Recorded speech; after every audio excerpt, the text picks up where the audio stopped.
화엄성중, 화엄성중. 예. 안녕하세요. 반갑습니다. 한 달 동안 잘 지내셨습니까? 예. 날씨가 좀 다시 쌀쌀해진 것 같죠? 예. 꽃샘추위가 왔나요? 이제 정월달 기도도 잘 여러분들 덕분으로 잘 마쳤습니다. 정월달 기도들 너무 열심히 하셔가지고 오늘 추하루에 좀 많이 안 오셨나요? 예. 출가제일 오늘 노래를 우리 음성공양 하셨습니다. 여러분들 출가제일이 무슨 날인지 아셔요? 예. 우리 음력 2월 달에는 불교 4대 명절 가운데 무려 2개나 들어있어요. 출가제일과 열반제일. 그래서 불교 4대 명절은 우리 부처님께서 태어나신 부처님 오신 날, 그 다음에 부처님께서 왕위를 버리시고 출가하신 출가제일 날, 그 다음에 이제 부처님께서 성불하신 날, 성도제일이라 그러죠. 그리고 마지막으로 이제 열반제일, 부처님께서 열반하신 날, 이렇게 해서 사실 우리 불자들에게 가장 중요하고 뜻깊은 날은 이 4날이에요. 여러분들께도 뜻이 깊습니까? 우리 불자님들은 이 부처님의 명절날보다도 입춘, 동지 이런 날 더 좋아하시니까 그런 날 그냥 많이 그냥 법당에 꽉 차도록 오시는 것 같아. 근데 사실은 그런 날들은 민간의 그런 풍속을 저희 집안에서 이제 수용해서 기리는 날이고, 사실 우리 불교 신자에게 가장 중요한 날은 그 4대 명절입니다. 여러분들 잘 아시고, 특히나 이제 아까도 말씀드렸듯이 2월 달에는 이 2날이나 들어있어요. 음력 2월 8일이 부처님 출가제일. 그 다음에 열반제일은 며칠이에요? 예? 며칠이에요? 몰라. 입춘날은 잘 알아서 오고 부적 받으려고도 오시고, 동짓날은 또 팥죽 드시러 오시고 잘들 알고 오시는데 부처님 언제 돌아가셨는지도 몰라. 부처님 제자라고 하면서. 부처님 제자가 맞아요? 틀려요? 2월 15일. 그래서 이제 일주일 당상으로 이렇게 출가제일, 열반제일이 있어가지고 저희 영흥사에서도 매년 이제 출가에서 열반까지 이렇게 기도 테마를 가지고 일주일간 이렇게 용맹정진 기도를 했었습니다. 여러분들 다들 기억하시죠? 근데 왜 올해는 스님 안 하세요? 물어본 사람이 하나도 없어. 관심이 없으니까 뭐 출가제일이든지 뭐 열반제일이든지 뭐 입춘날 부적이나 받아가면 뭐 망고 땡이고 뭐 그렇지 뭐. 물어본 사람이 없다니까. 스님 그 좋은 기도를 왜 안 하십니까? 올해는 또 왜 안 하십니까? 그동안에는 매년 했어요. 자비참법 일주일 정진하고 법회도 하고 그랬었는데, 올해는 아유 이놈의 거 그냥 윤달이 들어버렸네. 그래가지고 윤달 행사도 있고 많고, 또 본사에서 또 보살계 올해 윤달이라 윤달에 이 보살계를 받으면 그렇게 좋답니다. 보살계는 계율 중에서도 최고의 영약이고 계율의 왕이라 그러죠. 그래서 우리 영흥사 불자님들은 불교대학을 나와서 다들 5계는 받으셨는데 이 보살계들은 아직 수계살림을, 수계식을 한 번도 안 해서 보살계 받으신 분들은 많지 않을 거예요. 그래서 올해 그렇게 이제 윤달에 행사도 있고, 또 무엇보다도 또 우리 또 이번에 불사, 우리 그 부처님 사리탑 법화경 사리탑 불사도 회향을 앞두고 있고 그래가지고 올해만 좀 부처님 좀 출가 열반제일 정진기도 좀 올해만 좀 쉬겠습니다 라고 제가 부처님께 보고를 했어요. 부처님께서 쉬어라고 했을까? 그렇게 해서 이제 그냥 넘어가지는 않고 이제 일요일 날 출가제일이 다음 주 월요일입니다. 그죠? 다음 주 월요일이어서 이제 그 전날 일요법회가 있으니까 출가제일 관련해서 말씀을 드리고, 또 열반제일도 마찬가지로 월요일이 되겠죠. 월요일이 돼서 그 전날 이제 일요법회 때 출가 열반제일 법회 해가지고 한꺼번에 법회만 진행을 하려고 계획을 잡았었습니다. 근데 오늘 우리 회월명 지휘자 선생님께서 이렇게 미리 잘 음성공양봉을 선정을 하셔가지고 부처님의 출가제일을 이렇게 큰 명절인데 우리가 음성공양으로라도 출가제일을 기념해서 너무나 감사하고 고맙습니다. 우리 지휘자 선생님께서 또 영흥사의 지휘자이시기도 하지만 사실은 또 우리나라 최고의 포교당 서울의 송파의 불광사라는 그 아주 최고의 포교당이에요. 거기에 또 지휘자로도 계셔요. 들어는 봐셔요? 불광사라고 들어는 봤어요? 저기 서울 강남, 강남에서도 노른자이, 송파, 강남 송파에 있어요. 그리고 우리나라에서는 포교당 중에서는 이렇게 도심에서 포교를 위해서 만들어진 사찰 중에서는 최고로 잘 운영이 되고 모범적인 그런 포교당이에요. 그래서 저 역시도 불광사를 이 롤 모델로 삼아가지고 이제 포교 이렇게를 해 나가고 있는데 참 어려운 부분도 있겠죠. 여기는 총구석이다 보니까 저기 서울의 송파에 비하면 뭐 시골이지 뭐. 그래서 제가 너무 또 저기 불광사 시스템으로 가면은 여러분들 또 못 따라오시고 또 짜증낼 것 같아가지고 천천히 그렇게 이제 열악한 인천 지역이긴 하지만 그래도 우리가 롤 모델은 제일 잘하는 데를 이렇게 롤 모델을 삼아서 살면 좋겠죠? 예, 그래서 서울의 불광사는 광덕 큰 스님께서 도심 포교의 원력을 세우셔가지고 1960년경에 60년대에 아마 포교를 시작하셨어요. 최초로 현대화된 도심 포교의 그런 체계를 가지고 포교를 했던 그런 우수한 절이고, 이제 불광사 시스템이 아주 잘 되어 있습니다. 근데 언뜻 보기에 모르는 사람이 보면 약간 교회 시스템하고 좀 비슷해서 우리 불자님들은 조금 거부 반응을 느끼시는 분도 간혹 있을 텐데, 좋은 건 배워야 돼요? 안 배워야 돼요? 교회 시스템이라도 우리가 발전을 위해서 본받을 만한 건 본받아야 되겠죠?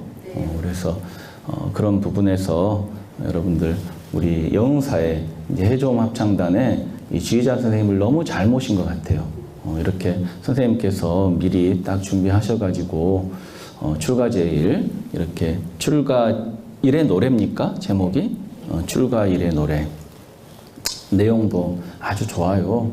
여러분들 우리 법요집 책자에는 아쉽게도 없지만 부처님 출가의 그런 모습들이 이 출가일의 노래에 다 고구정령하게 구체적으로 잘 나와 있어요. 그러니까 여러분들은 합창단 여러분들은 이제 노래를 몇 번 불러서 그 내용이 다 인지됐죠? 근데 이제 여기서 음성공양 듣는 사람은 내용을 잘 모르면 이제 그 가사가 귀에 잘 안 들어오면 이렇게 내용은 잘 음미를 못 하겠죠. 그러니까 합창단 애들 많이들 가입하셔요. 예. 이게 합창하면서 노래 부르는 게 이게 그거 자체가 수행이에요. 근데 오늘 이제 출가일의 노래에 보면 그런 구절이 아까 있었던 것 같아. 초승달 교교한 밤 카필라성을 넘으셨네. 예? 초승달이 탁 있는 밤에 교교한 밤, 교교하다는 게 뭐 그윽하다 뭐 그런 뜻인가? 뭐 그런 밤에 카필라성을 넘으셨다 그랬거든요. 부처님께서 카필라성. 부처님께서 이 카필라국의 왕자셨죠. 석가족 왕자 카필라. 부처님께서 이제 생활하셨던 성장하셨던 그 왕궁이 카필라성이에요. 카필라성. 근데 부처님께서 출가하실 때 이 카필라성을 넘었다. 말을 타고 칸타카, 말 이름이 칸타카고 마부 이름이 찬타카고 헷갈려요. 예. 간혹 말을 찬타카라고 하고 마부를 칸타카라고 하신 분들이 있는데 그런 건 뭐 중요치가 않겠죠. 아무튼 부처님께서 중요한 건 유성 출가하셨다 이러거든. 유성 출가. 그러니까 유 넘을 유자에 이 성을 넘어서 출가하셨다는 거예요. 우리 여기 불단에 조각되어 있는 것도 보면 부처님께서 말을 타고 성을 쫙 넘고 계시죠. 그래서 초승달 교교한 밤 카필라성을 넘으셨네 이렇게 노래 구절이 있는데 그건 이제 이 극적으로 부처님의 출가를 상징적으로 표현하기 위해서 성을 넘으셨다. 말을 타고 훌쩍 넘으셨다. 이렇게 표현한 거지 경전에 보면 실제적으로 부처님이 성을 훌쩍 넘으셨어요? 아니죠. 부처님이 초승달이 떠 있는지는 모르겠는데 아무튼 안개가 자욱한 새벽에 안개가 자욱한 새벽에 아무것도 앞을 분간할 수 없는 새벽에 모든 사람들이 잠들어 있는 새벽 3시, 4시경에 뒤꿈치를 들고 슬금 이렇게 성을 도망 나오듯이 그러니까 조용히 몰래 나오셨다는 거예요. 사실은 그렇다는 거예요. 그러니까 나오시기 전에 부인은 별로 안 보고 싶어 하셨어. 근데 누가 한번 마지막으로 보고 싶었을까? 아들. 라훌라라는 이 아들이 이제 부처님 아들이 이제 깐난쟁이 막 태어났는데 너무너무 보고 싶은 거예요. 그래서 마지막으로 이제 딱 그 야쇼다라비 부처님 부인의 침실에 가서 어머니 품 안에 잠들어 있는 라훌라를 이렇게 보시다가 한번 만지고 싶은데 만지면 어때요? 깨겠지. 예, 깰까봐 이제 그냥 부처님께서 딱 뒤돌아서서 안개가 자욱한 새벽에 안 들키려고 뒷꿈치를 들고 슬금 물론 이제 말을 타고 나오셨다는 것도 뭐 사실적으로는 그런 얘기는 있지만 아무튼 조용히 나오셨다는 거예요. 근데 왜 이 우리 합창단 음성공양 노래에도 그렇고 부처님 출가하는 모습이 이렇게 성을 훌쩍 넘는 그런 조각이나 그런 그림으로 돼 있을까요? 실제로는 그렇진 않았는데 바로 부처님의 출가의 의미를 상징적으로 표현하기 위해서 가장 상징적인 모습, 이 성이라는 건 뭘 상징해요? 성, 궁성, 왕궁 뭘 상징해요? 권세, 권세, 그죠? 부귀영화, 안락함, 최고로 안락한 곳이죠. 그렇잖아요. 권세와 부귀영화, 최고로 안락한 곳이잖아요. 그곳을 부처님께서 말을 타고 성을 확 넘으셨다는 건 일체 그런 권세와 부귀영화와 안락함을 뒤돌아보지 않고 어때요? 한순간에 탁 버리시고 어때요? 출가를 결행하셨다는 얘기예요. 그걸 의미하는 거예요. 그 여러분들 권세와 부귀영화와 안락을 버리기 쉬울까 안 쉬울까? 그것도 왕인데 왕이 그죠? 왕이 버리기 쉽지 않겠죠. 모든 걸 다 할 수 있는 자리잖아요. 하고 싶은 건 뭐든지 다 할 수 있는 자리인데 그걸 버린다는 것은 쉬운 일이 아니죠. 근데 부처님께서도 출가하시면서 이 전륜성왕, 부처님께서 처음에 태어나셔가지고 관상 보시는 분이 이 선인이 아시타 선인이 와가지고 부처님의 관상을 보시고 하신 말씀이 뭐였죠? 이 아이는 자라면 전쟁 없는 그런 큰 대제국을 건설하는 인도를 통일하는 그런 전륜성왕이 되거나 아니면 만인의 스승인 부처님이 되실 것이다. 이렇게 예언했죠. 그러니까 부처님께서 왕궁에 남아 계셨으면은 전륜송왕은 되셨을 거란 말이에요. 부처님께서 출가를 왕궁을 나서면서 한 번 마음에 이렇게 갈등이 오셨던 것 같아. 그 갈등을 마왕의 유혹이다라는 그 표현으로 이렇게 좀 전에도 그랬잖아요. 그 우리 합창단 노래 부를 때 출가일의 노래에 나오잖아요. 돌아가라. 다시 왕궁으로 돌아가라. 너는 돌아가면 전륜송왕이 될 것이다. 그러니까 그 마왕의 이야기로 표현은 됐지만 사실은 부처님 어때요? 시달타 태자의 마음속에도 갈등이 남아 있었다는 거예요. 그 버리기 쉽지 않다는 얘기죠. 그래서 이 왕궁을 돌아보면서 이 마왕이 유혹하니까 부처님 뭐라 그러셔요? 나는 전륜성왕의 위도 필요가 없고 나는 권세와 부귀영화와 안락함도 나에게는 중요하지 않다. 나는 오로지 고통받는 일체 중생을 고통에서 해방시킬 수 있는 그런 깨달음을 얻는 것이 나의 최고의 목표니라. 나는 마왕이여 파피아스여. 경전에 보면 그렇게 나와 있어. 마왕 파피아스여. 나는 이 권세와 부귀영화와 안락함을 가래침 뱉듯이 뱉어버렸다. 가래침 뱉듯이 뱉어버리고 나는 이 성불의 길, 수행의 길을 떠날 것이다. 이렇게 해서 이제 마왕의 유혹을 뿌리쳤다. 이렇게 경전에 보면 나온단 말이에요. 이게 이제 뭘 의미하느냐? 부처님 출가하셨지만 출가 직후에 이 성을 보면서 한번 마음에 갈등이 왔던 거란 얘기예요. 갈등이. 그게 마왕의 유혹이라는 그런 이제 형태로 표현이 된 거예요. 마왕이 실제로 나타나가지고 야야야야 가지 말고 돌아와라. 여기 다 네가 누릴 수 있다. 이렇게 얘기했을까? 그럴 수도 있죠. 뭐 안 벗으니 아나. 여러분들이 뭐 믿고 안 믿고는 여러분들 자유고 우리가 이제 경전이나 부처님의 삶을 통해서 그런 보여지는 모습 속에서 우리는 상징성을 항상 읽어야 된다. 부처님께서는 출가를 결행하셨단 말이에요. 그게 몇 살 때죠, 부처님? 응? 뭐 이제 보통은 29살, 29살 때 출가를 결행하셨다는 거예요. 그래서 바로 그 부처님의 드라마틱한 그런 이제 세속의 모든 영화들을 버린 그 모습을 왕궁을 뛰어넘는 그런 모습으로 상징적으로 표현을 했다. 부처님은 권세도 부귀영화도 안락함도 뭘 뱉듯이 버려버렸다고요? 가래침 뱉듯이. 이쯤 얘기하면 여러분들 좀 부끄럽지 않나? 여러분들 절에 와가지고 부처님한테 뭘 빌어요? 가래침 좀 얻게 해달라고 비는 거 아닌가 몰라.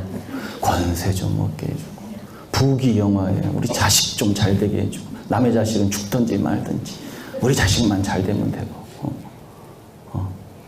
안락한 삶을 살게 해주시고 우리 가족만 잘 되면 돼. 내 가족만 잘 되면 돼. 다른 가족들은 뭐 다들 굶어 죽든지 뭐 상관없어. 그러니까 이 부처님 삶을 본받는 게 불자죠. 여러분들 불자 아니에요? 불자 그러면 부처님의 자식이죠. 부처님의 자식이면은 부처님을 본받아야 돼. 부처님을 거역해야 돼요. 부처님 본받아야 되는데 아니 부처님 그렇게 그런 거 가지고는 권세며 부귀영화며 안락함 구하고 이런 걸로 가지고는 진정한 행복과 자유에 도달할 수 없다. 이러고 그거 그냥 가래침처럼 뱉어버리고 갔는데 우리는 부처님의 그 위대한 모습을 본받으려고 하지 않고 어때요? 법당에 와가지고 그 가래침 좀 어떻게 조금 얻어먹으려고 부처님 뱉어버린 거예요. 부끄러움을 좀 알긴 알아야 돼 우리가 스스로. 부처님 출가의 의미는 그러한 의미가 있다. 어떤 세속의 욕망으로부터 세속의 가치로부터 부처님께서는 그런 것들 일체를 다 버리셨다는 거예요. 일체를 버림으로써 일체를 얻으셨다는 거예요. 그래서 여러분들 절에 와서 기도한다는 건 얻는 게 아니죠, 사실은. 얻으려고 해. 근데 사실 우리가 여러분들 법당에 와서 기도하면서 내려놔야 돼. 내려놓는 게 기도죠. 부처님처럼 내가 하고 싶은 거, 얻고 싶은 거 그런 거 있으면 부처님처럼 불자니까 나도 부처님처럼 가래침 뱉듯이까지는 못해도 이렇게 항상 내려놔야 된다. 욕심도 내려놓고 썩냄도 내려놓고 어리석음도 내려놓는 게 수행이지 뭐 얻는 게 수행이 아니라는 거예요. 뭘 얻는 게 기도가 아니란 얘기예요. 이제 이번 초하루부터는 오늘 뭐 출가제일 얘기한다고 시간이 다 가버렸는데 아무튼 뭐 오늘 출가일을 맞아서 그래도 이 불교가 열악한 인천에서 이 출가일의 노래라도 우리가 부처님 전에 공양 올릴 수 있어서 너무 감사해요. 사실 인천에서 출가제일, 열반제일 챙기는 절이 잘 없는 것 같더라고. 저기 이제 서울이나 불심이 강한 지역 가야 그런 것들이 좀 있는데 그래도 여러분들 늘상 이 출가제일과 열반제일의 그런 의미는 늘상 여러분들이 잊지 않으셔야 된다. 부처님 출가의 그런 큰 의미. 출가제일 얘기하다 보니까 오늘 준비한 법문을 이제 여러분들께 이제 얘기해야 되겠는데 간단히 오늘 준비한 것도 말씀을 드릴게요. 지루하시니까 다리 아프시죠? 괜찮아요. 우리 사회자분은 그냥 스님 끝난 줄 알았는데 마무리하려고 가셔버리니까 제가 순간 이거 그냥 끝낼까 했는데 시간이 기도 스님이 20분 돼야 들어오시는데 한 17분 남았는데 출가제일 오늘 제가 감동받아가지고 출가일의 노래 너무 감동받아가지고 그 얘기한다고 지금 시간 다 보내버렸네요. 아무튼 뭐 여러분들 다음 주 월요일 날 출가제일이니까 그날 여러분들 함께 출가제일 그 기념하는 개인적인 기도라도 함께 좀 했으면 좋겠습니다. 이번 초하루부터는 이제 여러분들께 부처님 교화하신 이야기를 좀 함께 들려드리면서 우리가 어떻게 하면 정말로 부처님을 따라 배울 수 있을까 그런 생각들을 좀 정리하는 시간들을 갖고 싶어요. 아까도 말씀드렸듯이 여러분들 다 부처님을 존경하고 사랑합니까? 근데 제가 봤을 때는 정말 존경하고 사랑한다기보다는 그냥 신처럼 추앙하는 것 같아. 안 그래요? 와가지고 열심히 기도하고 빌면 다 이루어주시는 분, 신과 같은 분, 빌다가 안 되면 어때요? 에이, 기도해봐야 소용없네. 부처 믿어봐야 소용없네. 이러고는 이제 또 다른 절로 또 순례 다니고 다른 종교로 또 기웃기웃하고. 그러니까 정말로 부처님을 사랑하고 존경하면 부처님처럼 살아야 되잖아요. 그죠? 부처님을 우리가 따라 배우고 좀 전에도 말씀드렸다시피 그래서 이제 부처님 교화 이야기를 통해서 우리도 부처님처럼 행동하고 부처님처럼 이렇게 생각할 수 있는 그런 시간들을 가져보고 싶어서 이제 부처님께서 성불 하시고 45년간 아주 긴 시간 동안 교화를 하셨죠. 수많은 교화하신 이야기가 있는데 그 하나하나 여러분들께 소개드리면서 우리가 정말로 부처님처럼 실천하고 부처님처럼 생각하고 그러니 이제 부처님을 닮아가는 참된 불자로 갈 수 있는 그런 이 시간을 좀 만들어 볼까 싶어요. 오늘 처음 여러분들께 준비한 부처님 교화 이야기는 가민이라는 어떤 젊은 스님이 부처님께 질문을 했던 일화입니다. 부처님께서 어느 날인가 이제 선정에 명상을 딱 하고 계시는데 그 가민이라고 이름을 가진 가민이라는 스님이 부처님께 이제 찾아왔어요. 젊은 스님인데 이제 막 출가해가지고 얼마 안 된 스님인데 부처님, 제가 질문이 있습니다. 그러니까 부처님께서 뭐가 궁금하니? 그러니까 가민이가 부처님, 저기 옆종교, 힌두교, 브라만의 성직자들이 말하기를 저 사람들이 그 얘기하는데 겐지스강에 가가지고 이렇게 겐지스강의 물에 다 들어가가지고 거기서 목욕을 착 하면 이 마음에 전생에 죄업이 업장이 다 때가 씻겨 내려가듯이 다 씻겨 내려가서 천상에 간다, 승천한다, 이렇게 얘기하는데 정말입니까? 이렇게 가서 물어봤단 말이에요. 가미니까 정말로 부처님 겐지스강에서 목욕하면은 천상 갑니까? 가민이 입장에서는 어때요? 우리 부처님은 늘상 우리 제자들에게 이렇게 말씀하신단 말이야. 계율을 잘 지키고 고요하게 그 마음을 닦고 또 지혜를 증득해야 참으로 행복한 존재, 자유로운 존재가 될 수 있다.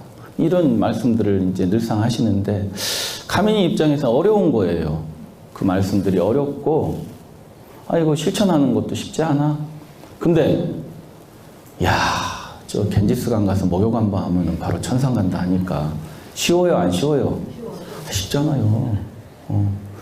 요즘에도 그런 가르침을 말씀하시는 분들이 많죠. 믿으면 천국, 불신 지옥. 그럼 안 믿으면 믿어버리면 끝나. 믿어버리면 구원받는 거예요. 쉽죠? 우리 부처님도 그렇게 쉽게 그냥 딱 믿어라. 그럼 끝난다. 이러면 좋을 텐데 그렇게 이거 해라 저거 해라 이러면 어렵단 말이에요. 어려워. 응? 간단하면 좋은데 우리 불자님들 중에도 간혹 저한테 와서 질문을 해. 스님, 노보살님이 스님, 저희 손주가 이번에 수능 보는데 제가 고민이 있습니다. 제가 이렇게 우리 손녀딸 위해서 수능 잘 보고 좋은 대학 가서 훌륭한 사람 되라고 열심히 기도하는데 정말 큰 고민이 있다는 거예요. 뭐가 고민이에요? 그랬더니 제가 이렇게 부처님 전에 와서 관세음보살님 전에 이렇게 열심히 지를 위해서 기도하는데 손녀딸이 교회 다닌다는 거예요. 교회 다니는데 내가 여기서 맨날 기도하면 뭐 할 거냐는 거예요. 소용없는 짓을 내가 하고 있는 거 아니냐는 거야. 여러분도 그렇게 생각해요?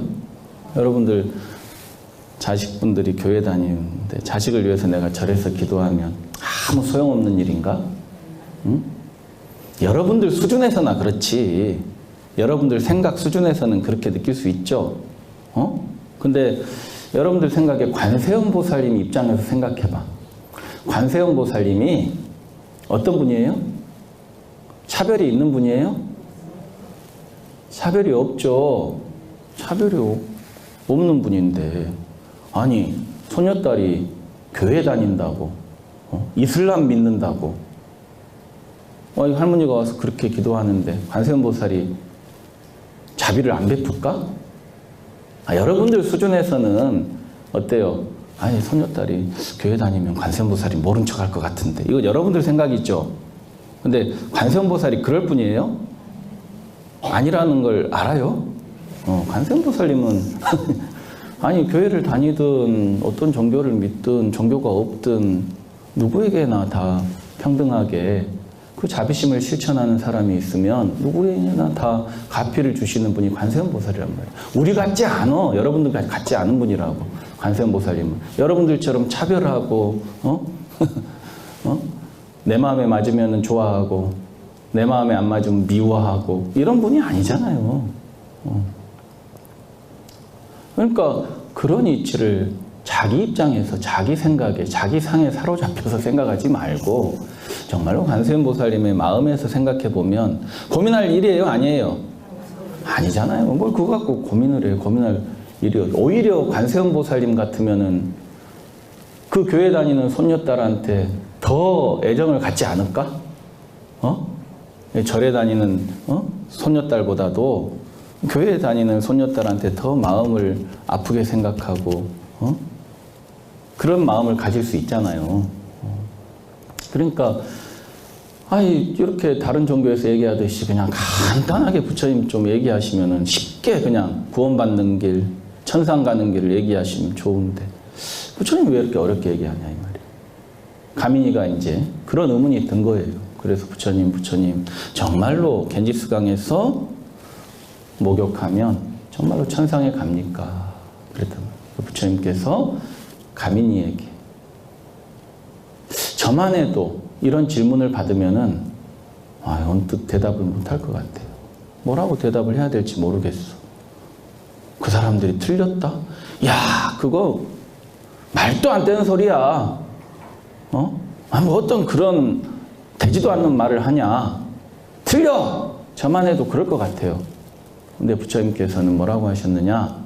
가민이야, 그들의 말이 맞다면, 그들이 하는 이야기가 맞다면 저기 겐지스강에 있는 겐지스강 물 속에서 살아가는 물고기들이 가장 먼저 천상에 가겠구나. 그랬던. 여러분들도 뭔가 깨달으셨어요? 뭔 얘기인지 모르면 좀 심각하다. 이렇게까지 부처님께서 이렇게까지 얘기하셨는데 가민이야, 그들의 말이 맞다면 저기 겐지스강에서 살고 있는 물고기가 제일 먼저 천상에 가겠구나. 그랬던. 더 이상 대답이 필요해요? 안 필요해요? 이거 듣고도 진짜 안 그런가 고민하면 이건 조금 이제 문제가 있는 거라고 볼 수 있겠죠. 그러니까 그 말씀을 듣고 가민이도 단숨에 알았습니다. 알겠습니다. 부처님 진심으로 알겠습니다. 그리고는 가민이도 탁 깨치고는 더 이상 부처님한테 질문할 건덕지가 없어. 탁 깨달았다는 거예요. 이 부처님의 가르침에는 너무너무 위대한 그런 부처님의 인격이 담겨 있다는 거예요. 인격이. 대단한 거죠. 만약에 그렇게 물었을 때 아니야, 그건 틀린 말이야, 그건 말도 안 되는 얘기야 라고 대답할 수 있죠. 어떤 사람은. 그렇다고 한다면 그건 다른 종교를 비방하는 거죠. 다른 가르침을 비방하는 거예요. 그렇다고 해서 다른 종교를 비방하기 싫어서 그럴 수도 있어. 그럴 수도 있는 거야. 그렇게 될 수도 있어. 이렇게 얘기하면 진실이 아닌 것을 옹호하는 게 되죠. 근데 부처님께서는 뭐라고 하셔요? 그들의 말이 맞다면 일단은 그 상대방의 가르침과 종교를 수용을 하신다. 수용을. 부정하시고 비방하시고 잘못됐다 이렇게 거부하시는 게 아니고 수용을 하시는 거죠. 만약에 그들의 말이 맞다면 하고 수용을 하셨단 말이에요. 그리고 나서 당신께서 깨달음을 주신다는 거예요. 옳다 그르다 맞다 틀리다로 얘기하지 않으시고 겐지스강에 물고기가 제일 먼저 천상에 가겠구나 그랬다. 그러니까 옳다 그르다 맞다 틀리다 이렇게 시비하는 말씀을 안 하신다는 거예요. 즉시에 깨달음을 탁 얻게끔 상대방을 물어본 사람으로 하여금 의심이 한순간에 싹 걷어지게. 예? 눈을 뜨고 있다가 안 보여서 답답해 죽겠어. 근데 눈을 탁 뜨면 어때요? 환하죠? 명백하죠? 명확하죠? 그런 것처럼 부처님께서는 그렇게 한순간에 이 제자들의 의문을 다 걷어주시는 거예요. 명확해요. 분명해요. 분명하다. 그러니까 의심이 다시 생길 수 있어요? 없어요? 의심이 다시 생길 수가 없죠. 마치 우리가 마치 비유하자면 이렇게 깨달음을 얻는다고 하는 거, 우리가 부처님의 가르침을 듣고 부처님의 말씀을 통해서 우리가 깨달음을 얻어서 어리석음에서 벗어난다고 하는 것은 여러분들이 마치 꿈을 꾸다가 꿈속에서 강도 만난 적 있죠? 강도 만나가지고 그렇게 괴로워하고 강도로부터 벗어나려고 발버둥을 쳐도 꿈속에서 벗어날 수 있어요? 없어요? 벗어날 수가 없어. 너무너무 괴롭고 힘들어. 근데 어느 순간 꿈을 탁 깼어. 그러면 강도에게 쫓길 일이 있어요? 없어요? 없지요. 강도라는 게 본래 있었어요? 없었어요? 본래 없던 건데 내가 한 생각 꿈속에서 사로잡혀가지고 내 관념이 속박돼가지고 그래서 내가 괴로움에 빠져 있었던 것 뿐이라는 거예요. 이렇게 불교는, 부처님의 가르침은 즉시에 깨달음을 얻어서 꿈에서 깨게끔 해버린다는 거예요. 분명해서 따질 일도 없어. 이제 더 이상 궁금할 일도 없어요. 더 이상 뭔 말이 필요해? 말이 필요 없죠? 뭔 말이 필요해? 저만 해도 야야 그거 참 어려운 질문인데 사람은 말이야 겐지스강에서 목욕한다고 천상에 가기보다는 어떻게 사는 게 중요해. 어떤 종교를 믿는 것보다는 어떻게 사는 게 중요한 거야. 뭐 이런 말들을 구구정령하게 막 이렇게 말을 하염없이 늘어났을 텐데 부처님께서는 단 한마디로 제자에게 깨달음을 줘서 바로 해탈, 번뇌가 없는 그런 열반으로 이끄셨다는 거예요. 이렇게 부처님의 말씀은 분명하고 또 합리적이고 논리적이셔요. 합리적이란 말이에요. 보편적이란 얘기예요. 보편적이다. 이거 기독교 신자한테는 진리고 불교 신자한테는 진리가 아니고 남자에게는 진리고 여자에게는 진리가 아니고 동양에서는 진리고 서양에서는 진리가 아니고 이런 차원이 아니고 그 누가 들어도 아 그렇구나 라고 고개를 끄덕일 수 있는 그런 보편적인 시대를 초월한 지역과 시대를 초월한 그런 부처님의 가르침은 바로 합리적이고 논리적이라는 거예요. 모순이 없어요. 가민이는 그 모순을 딱 깨달은 거죠. 모순을 딱 깨달은 거란 말이에요. 그러니까 종교만큼 사실 모순에 많이 빠지는 경우가 비일비재한 그런 경우가 많아요. 종교가 제일 그런 모순이 많아요. 근데 불교의 가르침, 부처님의 가르침은 그런 모순을 깨닫게 해서 진실로 돌아올 수 있게끔 하는 그런 부처님의 깨달음의 힘이 있다는 거예요. 그리고 마지막으로 부처님께서 말씀하시는 이 가르침은 눈높이에 맞춰서 이렇게 잘 말씀을 해주신다는 거예요. 가민이가 물었을 때 이 가민이 이제 막 출가한 스님의 수준에 맞게끔 그렇게 물고기를 비유해서 잘 깨닫게 하셨죠? 이런 비유의 천재 부처님께서는 비유를 잘 하셔서 쉽게 비유해서 예를 들어서 가민이가 이제 막 출가한 스님인데 막 40년, 50년 불교를 공부한 스님들이 알아들을 수 있는 용어를 사용해가지고 그 설명하면 알아먹을 수 있겠습니까? 알아먹을 수 없죠. 일반 불자들이 와서 잘 배움이 없는, 지식이 없는 불자가 와서 물었는데 박사님이나 알아들을 수 있는 전문 용어를 써가지고 설명을 하면, 비유를 하면 알아먹을 수가 없죠. 부처님께서는 항상 이렇게 그 수준에 맞춰서 물가에 사는 사람이 물어보면 물에 흘러가는 나무토막, 뗏목에 비유해서 설명을 해주시고 또 검은고를 출가하기 전에 검은고를 켰던 그런 제자가 질문을 하면 검은고줄에 비유해서 검은고줄을 너무 세게 당겨도 너무 늘어뜨려도 소리가 안 나는 것처럼 적당해야 소리가 잘 나는 것처럼 그렇게 마음의 조화를 늘상 가져야 된다라고 중도 법문을 하셨죠.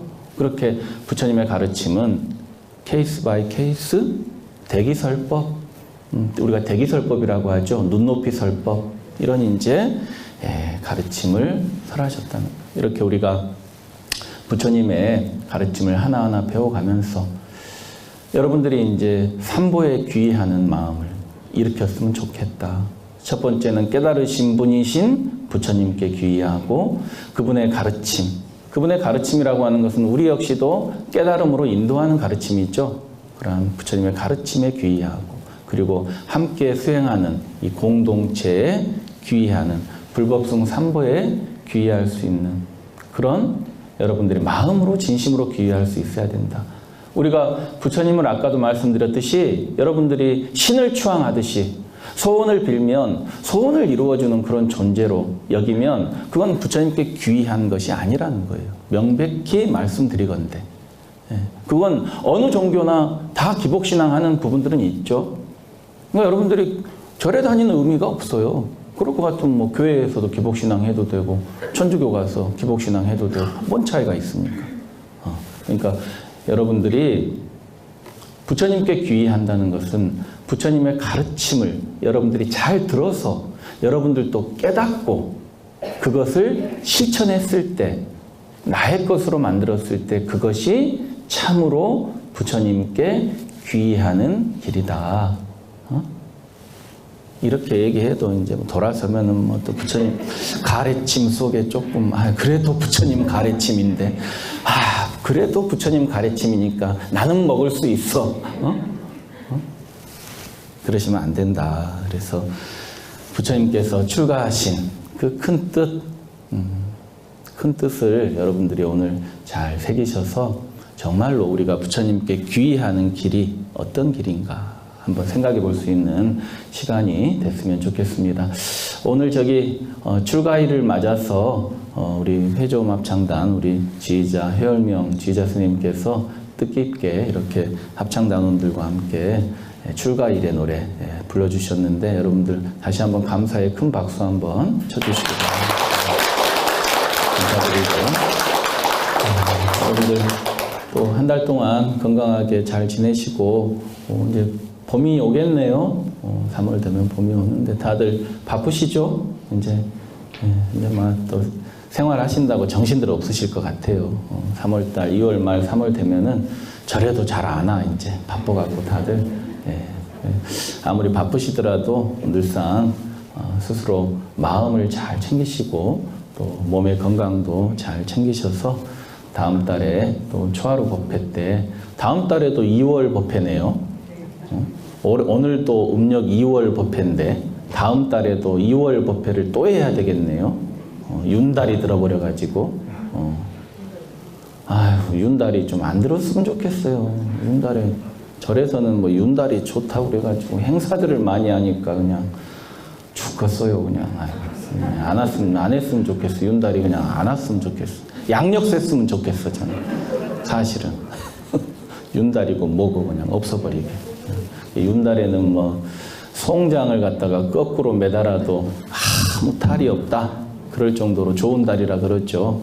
덤달이고 공달이고 해서 윤달에 이제 우리 뭐 절에서는 많은 불사들을 합니다. 여러분들 다음 달에 윤 2월 또 초하루 법회 때 건강한 모습으로 여러분들 함께 만나서 부처님 가르침을 함께 또 우리가 되새기고 마음에 담을 수 있는 그런 시간들을 가졌으면 좋겠습니다. 모두 성불하시기 바랍니다. 감사합니다.